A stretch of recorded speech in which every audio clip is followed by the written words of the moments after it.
नमस्कार दोस्तों, this is दीपक चौहान। रंग पंचमी की आप सभी को बहुत बहुत शुभकामनाएं। तो रंग पंचमी के उपलक्ष्य में आपके सामने एक बहुत ही प्यारा सा वीडियो लेके आया हूं, जिसमें आपके डाउट्स भी होंगे और कुछ स्पोकन की बातें होगी, जिसमें हमें यह समझ में आ जाएगा कि हमें इस्तेमाल कैसे करना है। थिंक ऑफ और थिंक अबाउट। हम लोग थिंक के साथ ऑफ भी लगाते हैं, थिंक के साथ अबाउट भी लगाते हैं। तो हम ये समझेंगे कि थिंक ऑफ और थिंक अबाउट में क्या अंतर होता है। बहुत ही छोटा सा अंतर होता है। तो आज एग्जाम्पल के माध्यम से मैं आपको समझाने की कोशिश करूंगा, और इसके साथ साथ एक और मैं टॉपिक लेके आया हूं, जिसमें हम लोग अधिकतर कहते हैं कि तुम अपने पापा की तरह दिखते हो।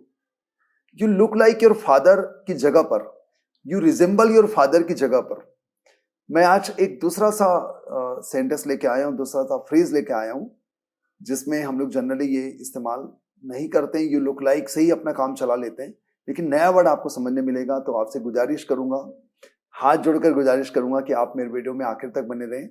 वीडियो देखने के बाद बहुत से लोगों को शेयर करें। तो दोस्तों, चालू करते हैं आज के टॉपिक को, समझते हैं हम लोग उसका इस्तेमाल कैसे करते हैं।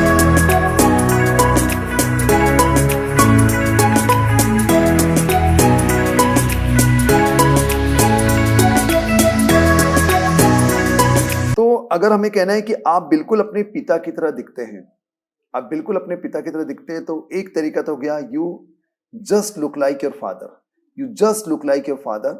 और दूसरा तरीका मैं बता रहा हूं आपको, you bear a very close resemblance to your father. Resemblance यानी होता है की तरह, बिल्कुल उसके जैसे लगना, के समान लगना। रिजेम्बलेंस का इस्तेमाल करके हम लोग बनाए। वह थोड़ी सी अपनी माँ के समान लगती है, पूरी पूरी नहीं लगती, थोड़ी सी अपनी माँ के समान लगती है।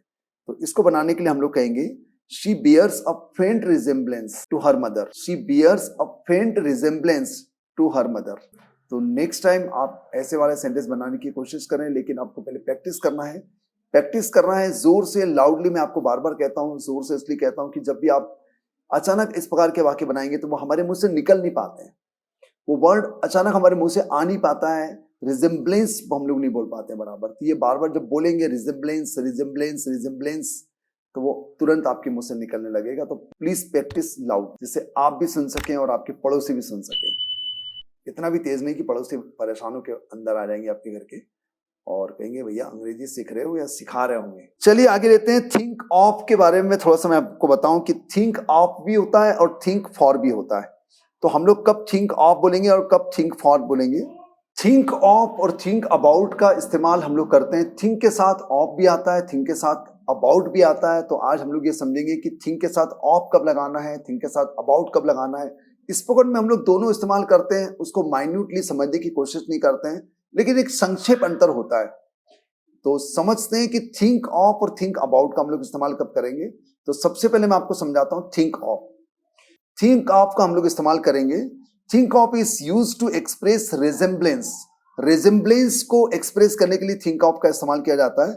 इन अदर वर्ड्स, दूसरे शब्दों में, you can say think of is used when you call something to your mind.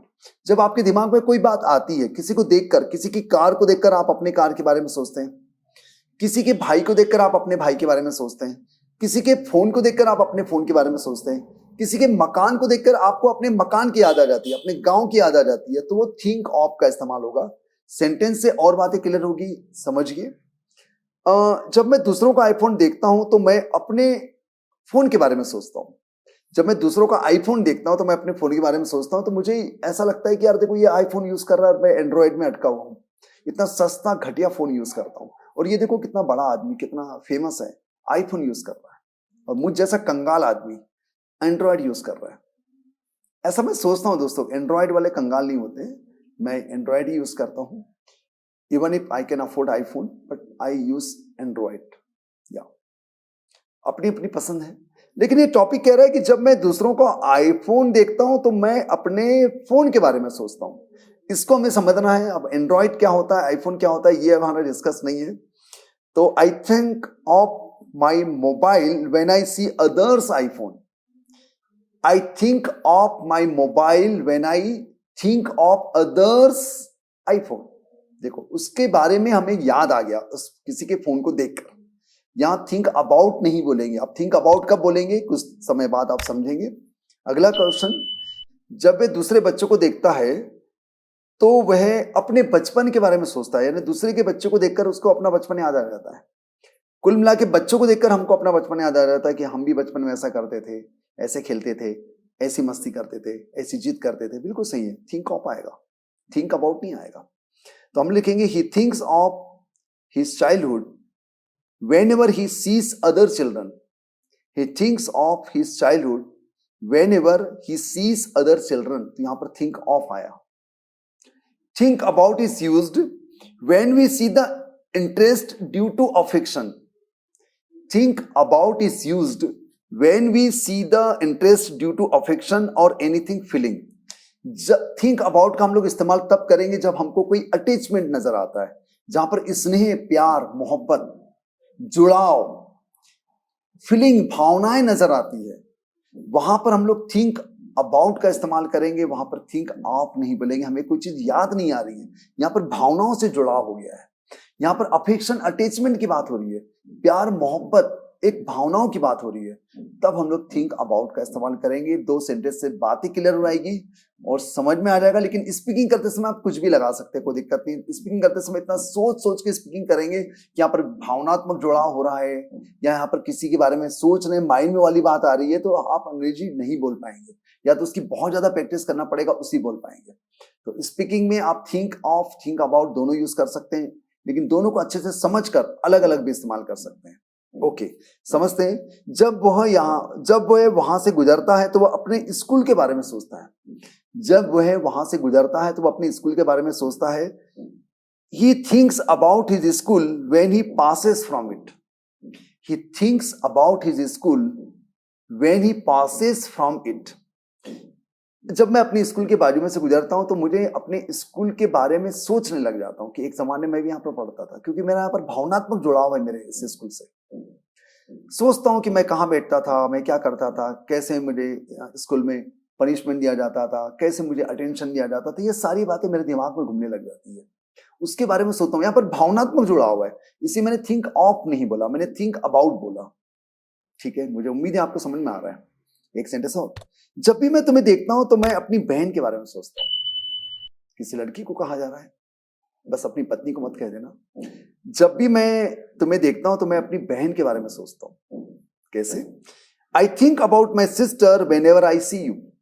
I think about my sister whenever I see you. कुछ ऐसी बातें होगी, कुछ ऐसा भावनात्मक जुड़ाव होगा, कुछ ऐसा अफेक्शन, अटैचमेंट, प्यार, मोहब्बत, कुछ ऐसी फीलिंग्स होगी जब वो किसी लड़की को देखता है जिसके बारे में बात कर रहा है वो, तब वो अपनी बहन के बारे में सोचने लग जाता है कि ये बिल्कुल मेरी बहन जैसे बिहेव करती है, ये बिल्कुल मेरी बहन जैसे जुड़ाव है, भावनात्मक जुड़ाव है यहाँ पर। तो दोस्तों, थिंक अबाउट यानी भावनात्मक जुड़ाव, और थिंक ऑफ यानी होता है उसके बारे में हम लोग सोच रहे हैं, दिमाग में वो बात आ रही है, यहाँ पर भावनात्मक जुड़ाव नहीं है। तो ये 2 सेंटेंसेस, 2 बातें थी, थिंक ऑफ और थिंक अबाउट के बारे में। मुझे उम्मीद आपको समझ में आ गया होगा। और आप मेरे माँ के जैसे लगते हैं और वह मेरी माँ की तरह लगती है। मैं अपनी माँ पर गया हूं, तुम अपनी माँ पर गए हो, तुम अपने माँ के जैसे लगते हो, तुम अपने भाई की तरह लगते हो। ये हमने बेयर रिजेम्बलेंस हमने सेंटेंस को बनाया। दोनों सेंटेंसेस जो फ्रेजेस थे बहुत अच्छे थे, स्पीकिंग में यूज करते हैं जनरली। तो आप इसकी प्रैक्टिस करें और बोलने का प्रयास करें। वीडियो कैसा लगा कमेंट सेक्शन में लिख के बताएं। वीडियो अच्छा लगा तो लाइक करें, बहुत से लोगों को शेयर करें, और चैनल में नए हैं तो प्लीज सब्सक्राइब कर लीजिए रेनबो इंग्लिश वीडियो अपलोडिंग के लिए। और दूसरा मेरा चैनल है रेनबो इंग्लिश विद दीपक, जहां पर मैं ऑनलाइन भी रहता हूं रात को 9 बजे मंडे टू फ्राइडे। उसे भी आप सब्सक्राइब कर लीजिए और आप आ सकते हैं अपने डाउट क्लियर करने के लिए। मैं मंडे टू फ्राइडे मिलूंगा आपको 9 बजे। धन्यवाद, थैंक यू।